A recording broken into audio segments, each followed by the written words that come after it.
Lord, please bless my plans today. Lord, salamat sa isang magandang araw. Salamat sa isang araw na pagbibigay niyo sa akin ng inyong proteksyon at pagmamahal. Salamat sa laging pagsama niyo sa akin. Salamat sa laging nakahanda kayo para tulungan ako.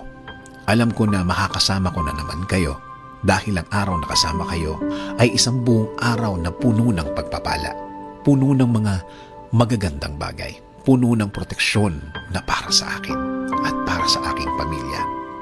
Panginoon, marami po akong gustong gawin. Marami po akong naiisip na gawin sa araw na ito at sa mga araw na parating. I-bless mo po ang lahat ng aking plano ngayon.